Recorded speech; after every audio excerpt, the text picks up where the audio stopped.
Good morning. My name is Jim Obergefell, and I'm from Cincinnati, Ohio. I've lived in Ohio for most of my life. My late husband, John, and I were together for almost 21 years before he passed away as a result of the complications of ALS. I'm here today in front of our nation's highest court because my home state fought the recognition of my marriage to John. And when the man I loved and cared for passed away from one of the cruelest diseases known to humanity, the state of Ohio, the state in which I've lived, worked, and paid taxes for most of my life, continued to fight my right to list my name on John's death certificate. No American should have to suffer that indignity.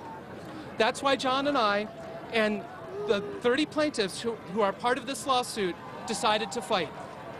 I know in my heart that John is with me today. That man cared for and loved me for 21 years through thick and thin. Today's ruling from the Supreme Court affirms what millions across this country already know to be true in our hearts. Our love is equal. That the 4 words etched onto the front of the Supreme Court, equal justice under law, apply to us too. All Americans deserve equal dignity, respect, and treatment when it comes to the recognition of our relationships and families. Now, at long last, Ohio will recognize our marriage, and most important, marriage equality will come to every state across our country. It's my hope that the term gay marriage will soon be a thing of the past, that from this day forward, it will simply be marriage, and our nation will be better off because of it. I also hope that this decision has a profound effect in reducing the stigma, the hurt, the alienation and discrimination that LGBT people all too often feel when we live our lives openly and authentically.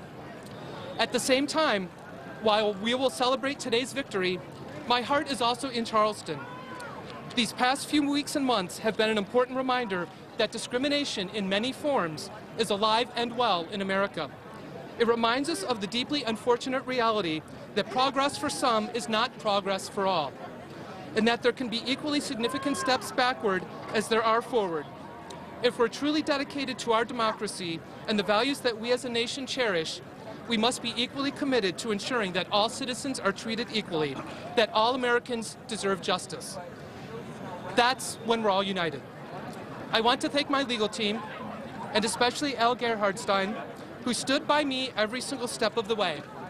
And thank you to ACLU, Lambda Legal, GLAD, and NCLR, and all of the litigators, plaintiffs, and organizations who fought for equality. Today's victory, our shared victory, was only possible because of each and every one of you.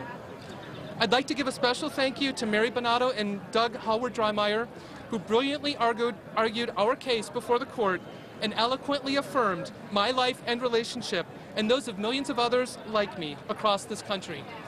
We owe you all a huge debt of gratitude. But most importantly, I'd like to thank John for loving me, for making me a better man, and for giving me something worth fighting for. I love you. This is for you, John. Thank you.